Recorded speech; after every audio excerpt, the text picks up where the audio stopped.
Ladies, gentlemen, and our friends between and beyond, and welcome to the Kitchen of Creativity for another thrilling episode of Hook Cooks. I am Mitch the Monster Chef, and I am thrilled to announce that this episode will be made exclusively using our brand new fake meat jokes. A lot of people will tell you they aren't as funny as authentic meat jokes, and they'd be right. Which isn't great, but boy, do we sleep easier at night. Who is we? Join me and welcome my co-hosts to the show. Hey everyone, my name is Dishbot, playing the role of Jack. I've had a couple of Hollywood bigwigs reach out to me in the last couple of weeks about some voice acting opportunities. It seems like there's some sort of unavailability within the industry. I just wanted to sort of make it really clear one last time. This is very straightforward. I am a robot made to imitate the speech and vocal patterns of Jack McCall as he seeks rehabilitative help for his dishwashing addiction. Very clear. It could not be clear. Are there any roles within that sphere? I suppose my response to that would be that I stand with labor. Well, thank you for clearing that up. I am your larder critter, Connor. I've been living it up with quite a number of chipmunks. What's up, Nutlock, Scudder? Big love to the 97604. No idea why chipmunks have monk in their names, though. They're sinful little party demons. It is time to roll up our sleeves for yet another shift here in the Hook Cook Kitchen. I am excited, as always I am, to take a pre-prepared prompt from our producer Vinny and turn that into a compelling, comedic, and oftentimes chaotic radio play segment that we call the Plate Up. If you'd like to submit your own prompt in for hookery and or cookery, you can shoot that through to cooksofhooks@gmail.com or reach out to us across the socials with @hook_cooks. Speaking of that prompt, chefs/BFFs, let's get cooking. What are we working with tonight? Well, let me put you out of your mysterious misery. Connor, my larder critter. The prompt this week is Spirit Wells. Spirit Wells. Spirit Wells. Okay, Spirit Wells. Interesting. Okay. I'm always interested in hearing what your first thoughts, your worst thoughts are. Give me your best before yesterdays for the prompt Spirit Wells. I have an idea.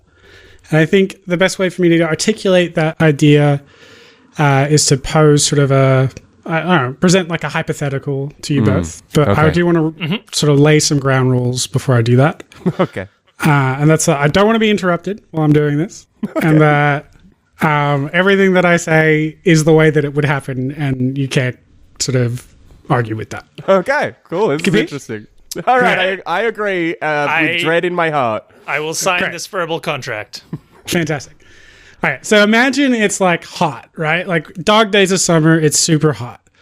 We're hanging out at my house. You turn to me and you say, Jack, daddy thirsty. I say, what? And you say, it's hot, I'd like a drink. And I say, okay. You cannot argue with that. That's the way it would go down. You would say daddy thirsty. That's inarguable. It's inarguable. So you say, I'm thirsty. I say, what do you want? You say, what do you got? I say, buddy, I'm like Herbie fully loaded in this piece. I got the works. I got water. I got milk. I got juice. I got Coca-Cola. I got beer. I got spirits. Whatever you want. And then you say to me, that all sounds great. Like I'm a, dirty little goblin boy. Maybe I'll like pour them all into a cup and make a weird little goblin cocktail. Irrefutable. That is the way that it would happen. You can't argue with it at all. But Jack, where are we going? Why are you leading me outside into your garden? Wouldn't all these beverages be stored in your refrigerator? And by that point, we're outside in my garden, right? And as means of response, I just turn wordlessly towards you and gesture behind me to the 6 underground wells that I've dug and filled to the brim with the beverages of your choice. What I'm presenting here today is that we return to wells. It wasn't broke. Why do we fix it? It wasn't broke. Let's go wasn't back broke. to wells and fill them up with all our great modern beverage choices. I come to your house and I'm like, I would love a tall glass of OJ. I think what you actually said was daddy thirsty. That's so Daddy true, thirsty, and that's irrefutable, irrefutable. you can't argue with it. I come to your house. I say, "Daddy thirsty." Daddy thirsty. You lead me to the back of your house to one of like an increasing number of wells. An increasing number of wells. I'm looking for an initial investment of $800 million to return the wells. Is there? I haven't watched enough Shark Tank to know if there's a button that opens a trap door underneath you, but I would like to And I press fall that button. into a well filled with Into a delicious beverages. I'll invest. I want one well for under Jack's seat right now. That's the only well. Okay, so that's your great spirit well. That's my great. Taking me on a kind of an audio journey Yeah. to an alternate life that I have no control over. Irrefutable is the way that it would happen. Yeah, You can't well, argue with it. I do often say daddy thirsty, so you've got me Daddy sprung. Yeah. Mitch, what about you? Do you have anything quite as hypothetical? No, not quite as hypothetical. I've got one very little one and then one slightly bigger one that will feed into something a little chunkier. Okay. But the very little one, Spirit Wells, basically this is what I was when I was 10 years old watching Dragon Ball Z, and Goku asked me to raise my hands in the air so that he could power his Kamehameha Spirit Bomb. Right, so you're saying that Then I was Yeah, a like well for the every spirit. human on Earth, every person, every plant on Earth was at that time a spirit well. Yeah. It's like the first time I ever really felt connected to other people. Right. Okay. Fuck, man. Have we felt that since? A wild way to find out that Mitch is actually a psychopath. If it turns out, like, he's like, remember, like, feeling connected to people, like when Goku cast his spirit was bomb? fun. Yeah. Yeah. That's why they call me the Monster Chef. The monster that lives down at the end of the street who is a chef. Yes, that's me. Come knock on my door. Lovely. Lovely work. You've got another one coming. So you said it was chunky or something similar. It sort of feeds directly into my meat and potatoes. So Okay. Okay. Sure. Spirit wells. Little Timmy fell down the well, but Lassie, a dog, was not able to adequately convey this information to any human being. She was a good dog, but come on, that's ridiculous. Anyway, sadly, Timmy died, and his spirit haunts the well forevermore. The cold, dark water soaks up Timmy's spirit and grows even colder. The townsfolk never find Timmy, but the spirit well grows hungry for more, and as the townsfolk unknowingly drink the haunted water, it draws them into its dark, dank grasp. The listener and their crew are investigators sent to the small town caught in the grip of watery delusions and inexplicable drownings to try and figure out the source of this paranormal panic. And whatever you do, don't drink the water. That's really cool, man. It's really interesting. Well, it's been a while since we got scary. I can't remember the details of the story, but I know when water sanitation was first like something that was being studied, that there was a huge influx of cholera in London, and they were trying to figure out what was going on. And it was like a medical investigator who eventually found out that feces was washing into the water and causing these issues. And it reads as a great mystery. And I think having a well that is completely innocuous at the start of the story that ends up being this is why people are going crazy. If you follow the story of any of the people that you're investigating, it's when they go to the well that things start to go wrong.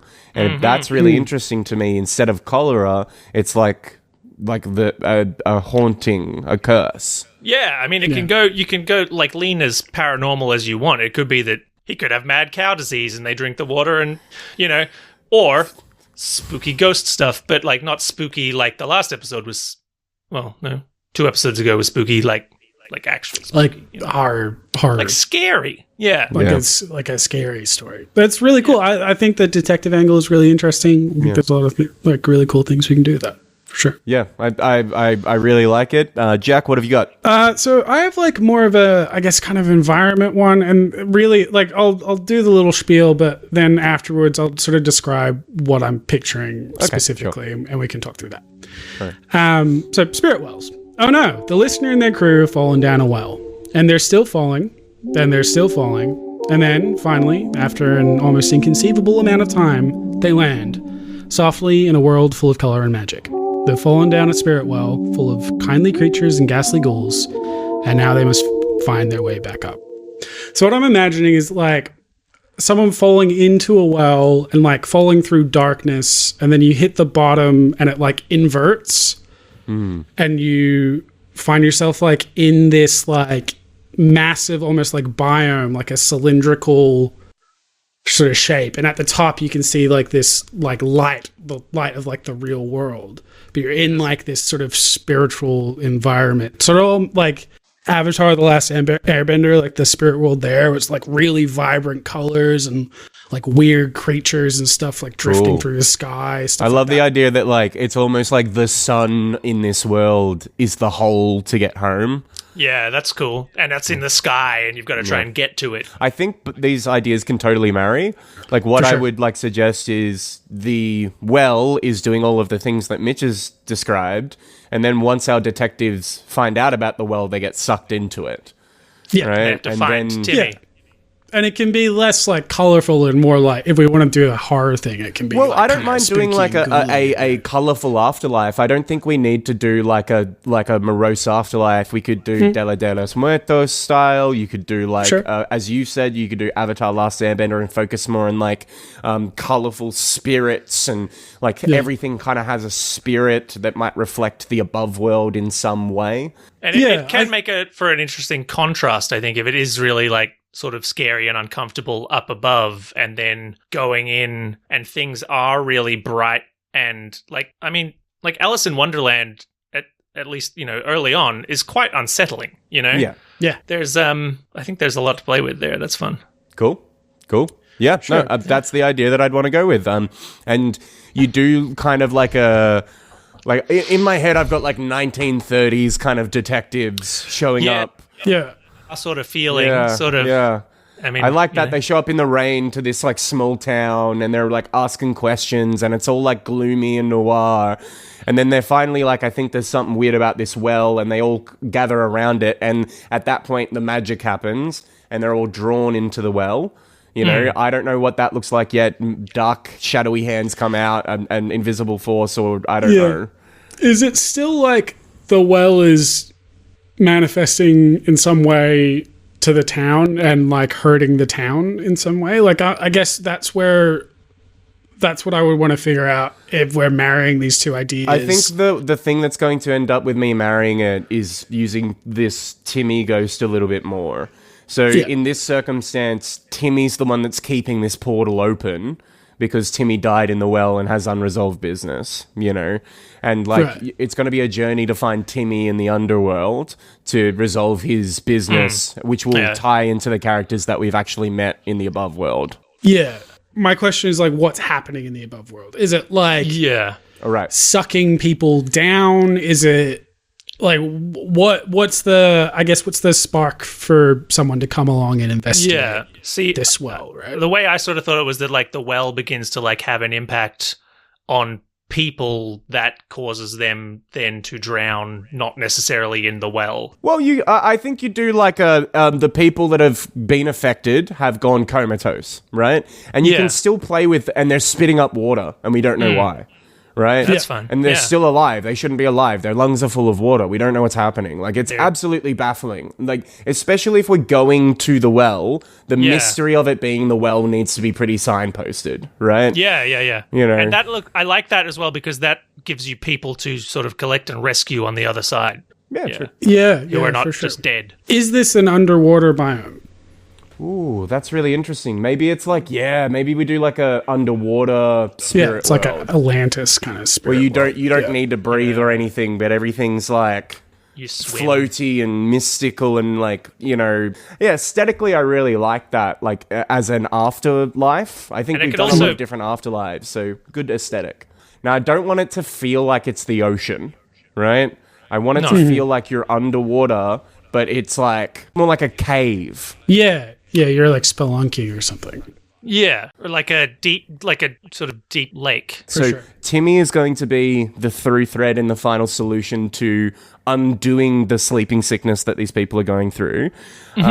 What is our story to get to Timmy? What's happening with Timmy? Like, what do you think? Well, before we do that, do you guys want to do a side salad now, or do you want to? You've got a side salad. Well, you know that I love to keep it healthy, so Yeah. for sure, let's get a side salad involved. Yeah, from Jack's mom to you guys. She's prepared us a couple prompts. I'm going to spin the wheel, and we'll see what we've got to add into this little mixture of ours. Excellent, So excellent. let's- Thank you again, Claire, Jack's mum, for your contribution.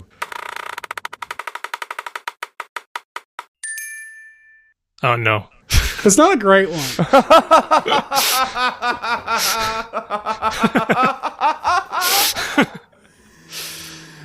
The side salad is, Jack. Jack? The side salad this week is that water is scarce In our underwater. in a underwater themed Okay. Well-based biome. So, water mystery. we can work with this, right? Yeah. The well is really valuable because water is scarce around here. Right? That's what I was thinking. Is water is scarce topside. Like Yes. it's sucking water into it to feed the the spiritual nature. That's cool. Right? That's very cool. So there's like a drought. Everything's super dry around a well this well. that's making a drought, and then you go in there and it's an underwater world because it's stolen Yes. all the water. That's Yeah. super cool. I love that. It's like a dusty desert town sort of vibe now, like Old West a little bit. And that does add the value of the well and getting the well, functioning Yeah. again. It's, Yes, and everyone would be focused on the well and drinking from it, and that's why they're getting sick because there's a drought, but the well is still going somehow, and like that should be enough of a clue to get that first act over the hump. Yeah, and it's bizarre. Like these, like you said, like I really like that imagery of like people like choking on water in the middle of a drought. And the droughts, that's Yeah. fantastic. I really What? like that. their like skin is dripping wet, they're laying pale and wet clothes and stuff, as if they've fully drowned, but just while out sure. and about. That's Man. that's hardcore. Okay, cool imagery. I like the starting situation. We go down. It's underwater now. We're fleshing this out. We don't want it to be like just a ghost boy underwater, right? Do we want more color, more magic here?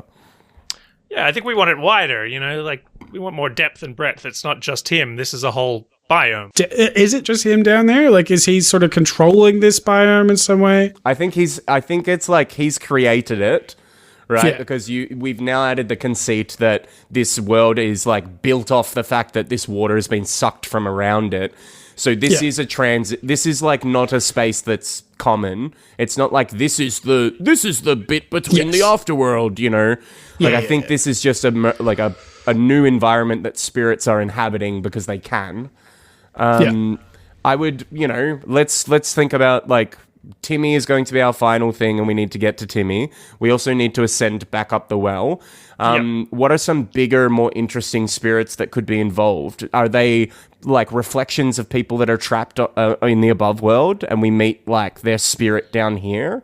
I sort of like the idea a bit more that the people that are trapped are people and the spirits that are there are animalistic or primalistic, elemental sort of, it's the spirit of the mountain that is in the distance is down there. Oh, cool. And these are malevolent spirits that are trying to take the people. And we get in there and we see that people's spirits are shackled or something and they're being like kept by like a spirit gazelle or lion the or like scorpion spirit fish or things like that. I sort of like the idea that they're, quite distinct from the people. It gives you an antagonistic element. But I also don't think the spirits should just be antagonistic. I mean, I think they have a goal, Yeah, I guess that's the core question, right? Is like why are there other things in there? Like, is it that Timmy has like drawn them in as well? Maybe it's like Timmy's like, I'm helping my real friends.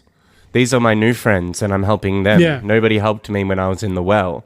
These are my real friends. And they're like... They rescued me when I was drowning. Yeah, right? And they're like just fucked up spirits that are trying to take human spirits. right? Yeah. And they're not like, we hate humans, ha ha ha ha. They're just like figuring out a way to eat, right? Yeah, it's like food. Yeah, and they're just building up a store of these souls that they're like putting in. So for Timmy, they're like, I suppose from my perspective, Timmy thinks he's in charge. Yeah. Right? And he's just opened the door to something that's bad. Like it's really bad juju, right? Like the spirits themselves are, they're like animals, but we don't want them in the house. You know, it's bad. They're outside spirits. They're outside spirits. That's right. Exactly. Yeah. exactly. Yeah, okay, so I like that idea. Let's flesh out some of these spirits. Timmy's kind of a no-brainer. You make him, like, do we want to do more work on Timmy? Like, Timmy's maybe a bit too trope of a name. Do we get a different... I don't like saying Timmy. No. When I say it with my mouth, I don't like the feeling afterwards. It feels like... What about you make it like the sheriff's daughter, or like... You make it like someone in the town who's important. It's just a child. The child? The child. The child. We'll go with the child. You know? Whatever. Yeah. You know, like... I mean, maybe like the child's closer family have been brought in, and so that's sort of the link that the detectives used to work I think out. we've already got the well link, right? We're sending them to the well. I do think it should be like half the town at this point. The blacksmith, the fucking, you know, the accountant. Librarian. Yeah, and they're all like in the hospice bed spitting up water, even though there's a drought and the trees outside are bone dry. Man, the image of like all these like old-timey hospice beds and the like pool of water just like flowing like just along the my floor. god, that is so cool. You like walk in from the dusty, dry outside and you open the door You and just there's like a splash down onto it. It's like a puddle. Disgusting. And they're all like spitting up water, but they're alive somehow. So much that it's like, oh fuck, that's brutal. It's like a toilet's backed up.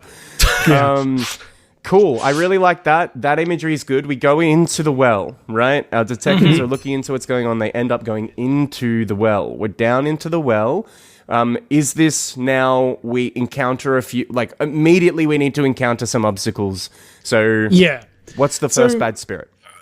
I know you want to drive away from like ocean stuff, but maybe like theming them around like sea creatures. I really don't have a problem with that at all. Yeah, I don't want it to feel like we are in the ocean. I don't want it to feel like it is Atlantis. Yeah, as a biome, it shouldn't feel like that. But I like, think it is appropriate underwater. than those spirits. Like having a big octopus or something would be so cool. I think that'd be, especially as a way to pull them in. It's like pulled in by a sort of spirit octopus. Like see like tendrils come out of the well, grab stuff. That probably does resolve some of the issues I had in my head, because then you can have like a hammerhead shark or a spirit, and then we can really pull in the street sharks element that I've been trying to work into every story we've ever done. But yeah, no, I like that. So our first spirit that we encounter is an octopus. I've already put hammerhead shark up. What's your pick, Mitch? Give us a spirit. What I want is I can't remember the name. It's like a stonefish. Is that what I'm thinking of? The one that blends in with the ground, and then if you stand on it, it fucks you up. Nice. Is that the stonefish? That is the stonefish. It's quite an inactive competitor. Until you stand on it, right? Until you stand on it. This is a heck of a guardian. The venom with which you said, until you stand on it. Yeah. As if people have been sort of talking down to stonefish. He just spoke down to stonefish. Pretty passive. Oh, gee, well. Mr. hasn't stood on a stonefish before. The whole idea is that it blends into its environment. It doesn't move. Yeah, it's a real sneaker. Stonefish is so good. Okay, so we don't need to flesh these out entirely, right? We're just talking about generally what we'd encounter. I think having 3 general ones is a good way to paint what you might encounter down there. So we've got the big spirit octopus. I think that's kind of good to go. Maybe it does like camouflage stuff as well. Very cool. You're so heavy on the camouflage sneak angle this episode. I love it. Maybe that like pushes them into like cave systems or something like that. Do you do like the octopus is the main competitor the whole time they're down there, and it pulls them down, and then they're like running away from it, and then they go into the caves and they deal with a few other things, but the real fight is trying to get past the octopus because like Timmy's on top of it. I keep saying Timmy, the child. Yeah, I don't hate that idea, and I think maybe it's a good thing. I also don't want to like push over the top of the other spirits that we've got. So if we do that, I want it to be the right thing.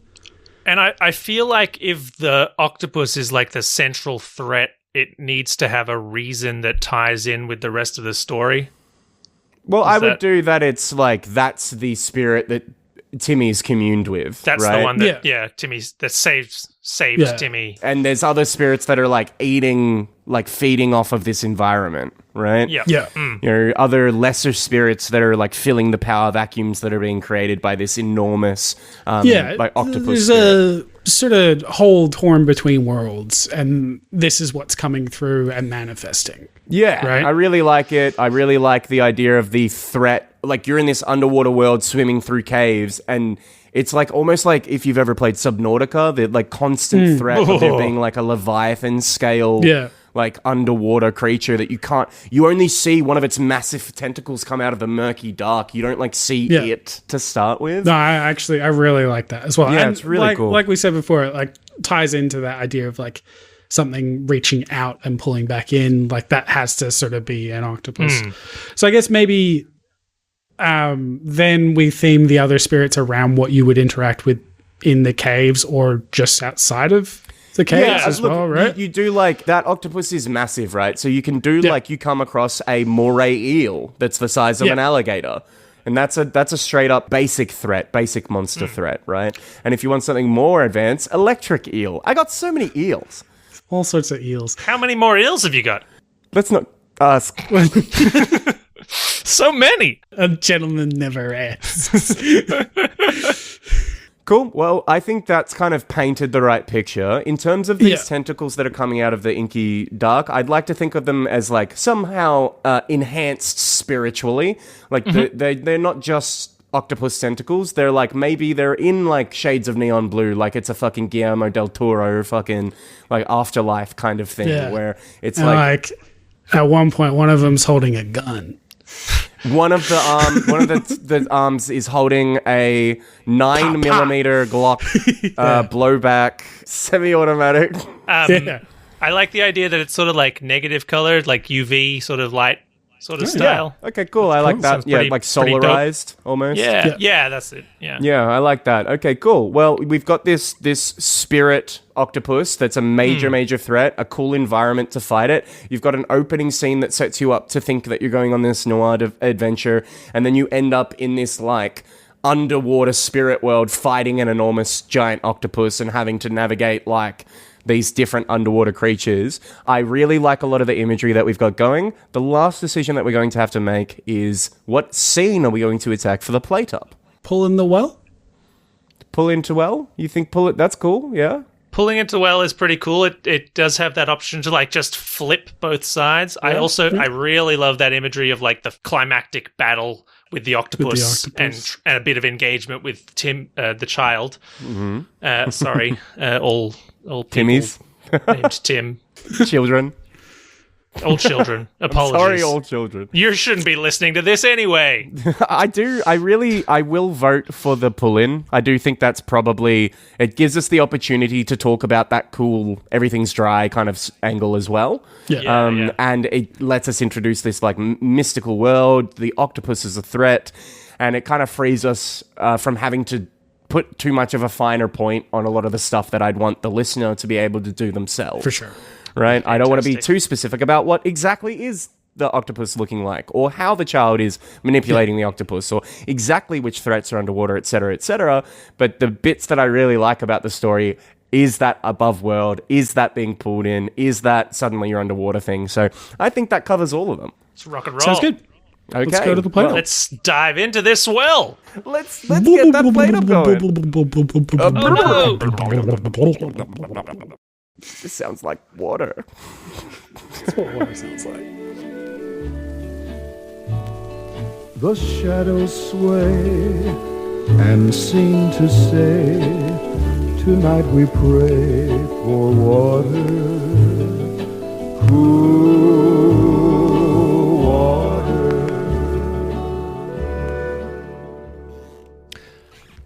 As you step out of the burning sun.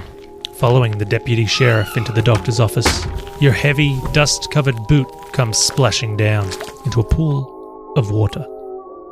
After 2 days walking through the drought with nary a drop to be seen, part of you can't help but welcome the refreshing, rejuvenating sound. Once you see the source, you grow cold. Bodies line the beds, pale, clammy, and drenched.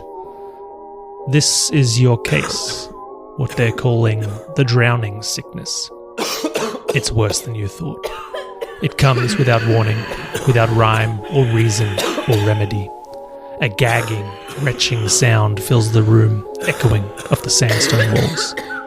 It is the sound of a dozen or more people drowning on dry land. Water dribbles from cold, blue lips and into overflowing buckets, adding endlessly to the puddle underfoot. Despite the day's heat, the room is ice cold and you leave your heavy duster on, shivering as you look about at the bodies. They exist in a state of mindless undeath, so the doctor says. Drowning, but never dying. Dripping, but never drying. You and your companions share a look, hats in hands. This is no common cold. How would a person drown here anyway? Even the horse troughs are empty. You look down at your boots. The water ripples around them, ominous and dark as an underground lake. You must find the source of this dark, deadly water, and fast, because more citizens fall sick every day. The deputy sheriff looks at you fearfully and croaks out one piece of utterly unnecessary advice. Don't drink the water.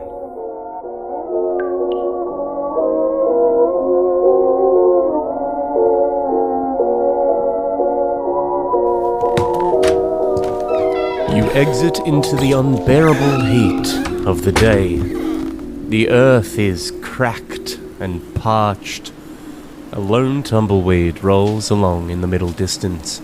The air is so dry that it stings your lips, and the sun's heat feels like a heavy weight upon your shoulders. As you leave those harrowing, waking drowned, your first few footsteps darken the dusty earth for just a moment. The moisture from that sodden hospice is drunk into the earth in moments, and the dark footsteps are gone. How have these people survived with so little water? Dry as a bone for 2 days' travel in every direction, the valley had been green a year ago, but it was arid now, like it had been sucked dry.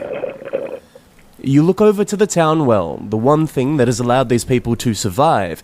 How can it remain a source of water, moss-covered, resistant to severe drought? It couldn't. It shouldn't. You beckon your fellow detectives toward the well. These questions need answers. You approach the well and peer inside. The wet sheen of the well's walls extends down into almost nothingness. There at the bottom is the familiar movement of deep water. It is momentarily hypnotic, soothing, and then the water erupts.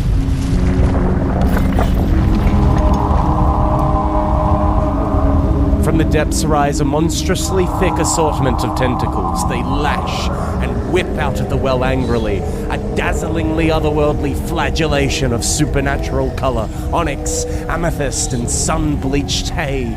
These horrific tendrils are fierce, and have you and your fellow detectives in their grasp in mere moments. The suckers painfully clinging to your skin, entangling you, defying any attempt at escape. This is going to be hard to explain in your report.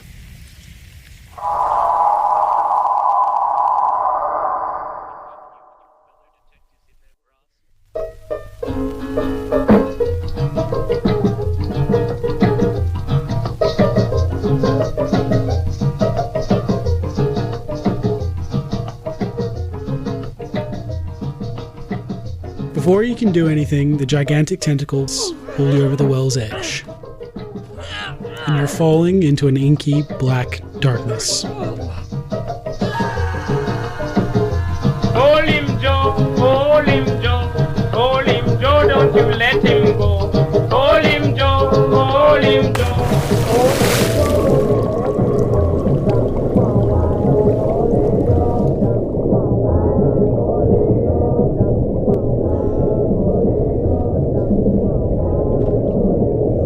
After a moment, you open your eyes and you find yourself still falling. Just as you're about to become used to this strange situation you found yourself in, you hit the bottom. Except it doesn't feel anything like the bottom of the well as you'd imagined it seconds before. You sink through, almost as if moving through jelly, and then the world flips. You're turned around, facing up, looking towards a bright circle of light. You spot your fellow detectives just above you, and together you push towards the surface, but the light doesn't come any closer. You realize, suddenly, that you're not in a well anymore. You're in open water. A school of neon-colored phosphorescent fish shoot past, leaving trails that illuminate the space around you. You see rocky caves in the wall to your left, a grove filled with clumps of multicolored seaweed, and what appears to be a gigantic, shimmering clam directly below you. Naturally, you panic, and water rushes into your lungs, but it moves as smoothly through you as if it were air. You can breathe. You glance towards your colleagues, and you see that they've realized they can breathe too. They grin back at you, and they laugh, and you realize that you can hear their voices. You look around yourself and wonder, tracking the school of fish as it moves through this bizarre, breathtaking environment. Then, the fish scatter, and you see a familiar tentacle reach out towards you from their midst, and your heart sinks.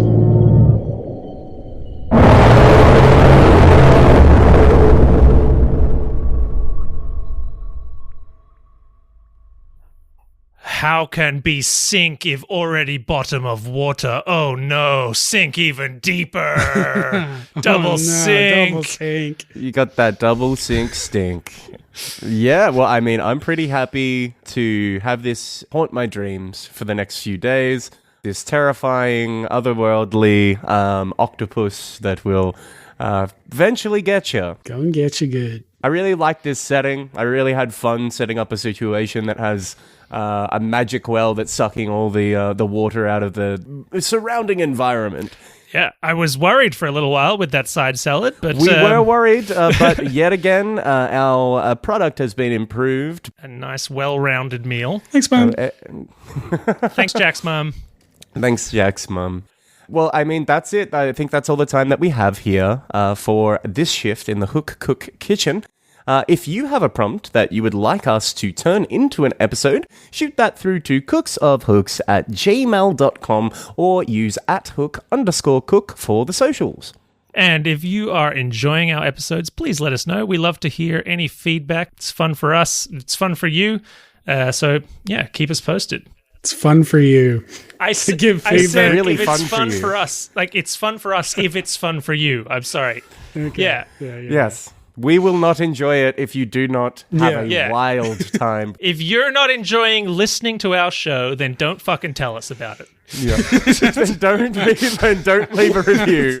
That's good. Yeah. With that clear directive to the listening audience decreed, I think we can leave it there. I've been Connor, your larder critter. I'm Dishbot playing the role of Jack. And I am Mitch, your monster chef. Thank you so much for joining us tonight. Are we happy, boys? Yes, Jeff.